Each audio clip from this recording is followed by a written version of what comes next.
Now, when I wrote the script for this episode, it had a very uplifting tone. Since then, I've spent about 2 days in bed with the flu, so you're not gonna get any of that upliftness.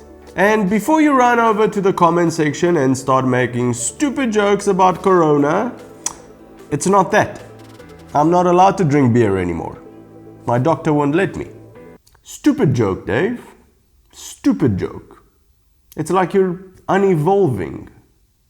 2019 has been such an amazing year for adventure and touring motorcycles that the choice we now have is pretty much unbelievable, and it can be downright difficult to pick a do-it-all motorcycle that is right for you.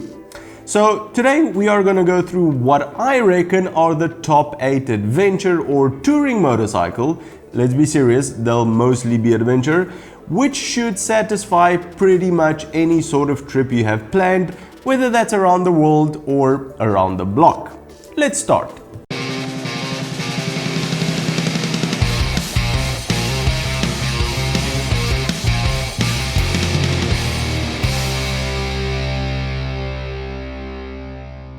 The master of teasing, the Tenor 700 was teased to the point of exhaustion by Yamaha, and even though it was released in 2019, it hasn't yet made its way around the world to all the available dealerships yet, which means that a lot of potential riders haven't gotten a chance to test ride one. The best part, however, is that a lot of riders have had a chance to see what it's all about, and the reviews have piled in. We also plan to do a review on the T7 in the next couple of weeks, so make sure you are subscribed to catch that. The Tenor 700 is very competitively priced at just under $10,000. The bike is by no means a market leader when it comes to any one thing in particular. It doesn't produce the most amount of power, its suspension isn't the best on the market, heck, the only rider aid it comes with is switchable ABS, and Yamaha probably only added that in because it's a legal requirement. But what it does do is marry all of its components in a beautifully simple package that can take you anywhere in the world. The Africa Twin 1100. Honda has upgraded the Africa Twin for 2020 by increasing the engine capacity to almost 1100 cc's, upping the power to around 100 horsepower, and apart from some new electronic updates, they have also managed to do what most yearly updates from other manufacturers almost never get right: reduce its weight. A 5 kilogram reduction in total weight was seen on the Adventure Sports version, and even though this doesn't sound like much, keep in mind that the engine is larger, and at least it's a reduction and not an increase in weight. At $14,400 for the base version, the Africa Twin has finally matured in its 3rd generation into the bike most of its fans had hoped for. With a perfect balance between electronics and Honda's mechanical experience when it comes to off-road and on-road riding, the 2020 Africa Twin is a serious contender in the adventure touring market. Suzuki VStrom 1050. Well, this was probably last year's biggest letdown when it comes to motorcycle unveils. The VStrom 1000 never really did have a reputation as a very capable on-road touring bike. Lacking in electronics and rider aids, the geometry of this bike was never really polished to the level where one would call it comfortable. Its off-road pedigree was also close to non-existent, so you would expect that for its major upgrade, Suzuki would have addressed all of these issues and come up with a half-decent bike, especially when there is so much competition in its current class and Suzuki could have drawn from the DR big days of its existence. Well, that wasn't the case. Basically what Suzuki did was add the electronics, which are now pretty much standard on most adventure bikes: rider modes, ride-by-wire, linked braking, cornering ABS, and changed the color schemes. For some reason, they also named it the 1050 without actually increasing the engine size at all. And at $13,400, this is not a particularly cheap bike at all. So A for effort, Suzuki, but I still expect the VStrom 1050 to be the year's largest flop. KTM 390 Adventure. In an effort from KTM to put an adventure bike in every single engine capacity bracket, welcome the 390 Adventure. Taking inspiration from its current big brother, the 790 Adventure, the 390 was designed to bring affordable fun for weekend trips, whether you enjoy the tantalizing fun of off-road adventures or the more down-to-earth fun on asphalt. At just $6,200, the 44 horsepower this bike puts down is definitely great value as your second bike if you want to keep your much larger one for longer tours, or as the only bike if you enjoy taking smaller trips around where you live. The 390 Adventure is built in China, which for some reason might put a lot of people off, but for the amount of value you get on this little bike, this is basically a win-win. As far as electronics go, take a look at what it offers. ABS, traction control, LCD screen, Bluetooth connectivity, quick shifter, and all-around LED lighting. Definitely great value for money, and I expect this to be a huge seller for KTM. The Harley Davidson Pan America. Almost everything is known about this bike as of today, and at the same time almost nothing is known about it. That is because Harley hasn't actually let anyone ride it or even sit on it for that matter, and apart from a promo video, they have been parading it at trade shows locked up in a glass cage. Now, on paper, the Pan America can definitely talk the talk, but if for some reason it comes with that special Harley tax and retails at about $30,000, then it will be a huge flop for Harley. The entire reason for them making this bike was to diversify their customer pool, to bring new riders over to Harley, and very few will do that if the bike is too expensive. The 1250cc water-cooled engine is correct on paper, so is the whopping 147 horsepower and the 122 Newton meters of torque.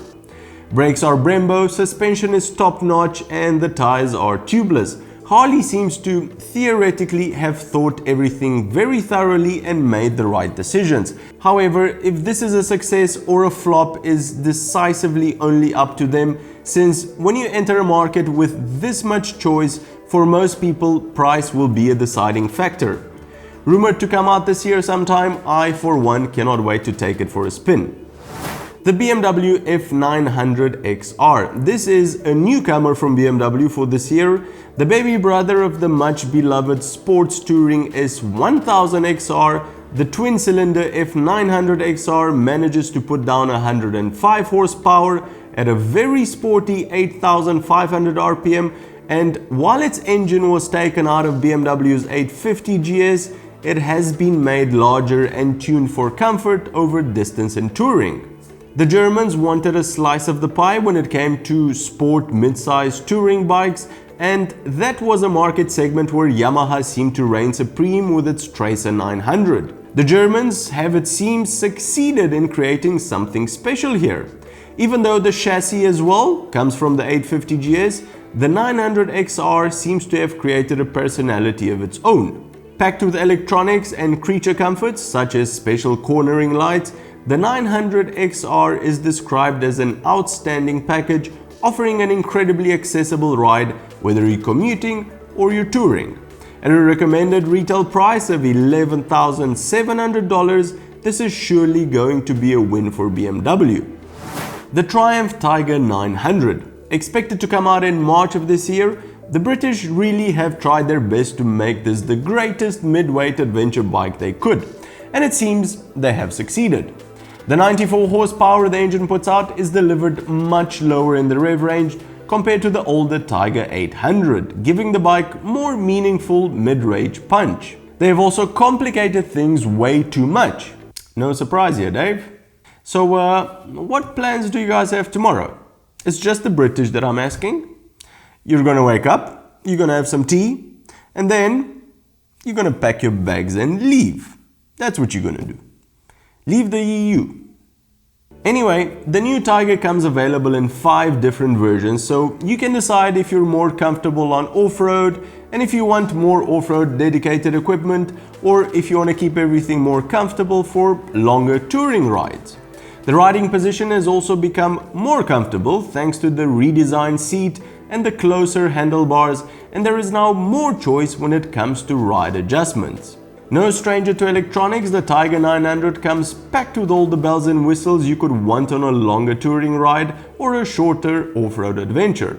And at just $12,500 for the base version, I see no reason why this will not be a great seller for Triumph. Now, the bike that has generated the most amount of hype by far, even more than the Tenor 700 before it was launched, is Husqvarna's Norden 901. It started off by being shown off as a concept bike at EICMA last year, and then a few short months later, Husky decided it was definitely time to put it into production, since everyone was already over the moon with what they saw. Now, I think the main differentiating factor between the Norden and other adventure bikes is really the design language that Husqvarna has used. With its distinctive blend of modern design, classic lines and the similarities drawn to the KTM 990 Adventure, the Norden 901 has already won the hearts of prospective riders. Now, apart from officially stating that the Norden will go into production, Husqvarna only stated 3 other facts about the bike. It will be powered by an 890cc parallel twin engine specifically tuned for adventure usage. It will have a 21-inch front wheel and an 18-inch rear wheel, and the suspension will be high-quality WP suspension. Everything you want to hear if you are a fan of adventure bikes. Obviously, no price has been announced yet, but the little voices in my head tell me it will, however, come to dealership floors sometime this year. So, out of these 8 bikes, which I'm personally excited to see on the roads, which one tickles your fancy the most? If there are others which haven't made the list, add them in the comments below with a reason of why you think they are great touring adventure candidates. Well, that's the show, everyone. Give it a big thumbs up if you've enjoyed it, and if you think you've learned something new, consider subscribing or becoming a Patreon to help us make more of these shows. Cheers, and I'll see you on the next one.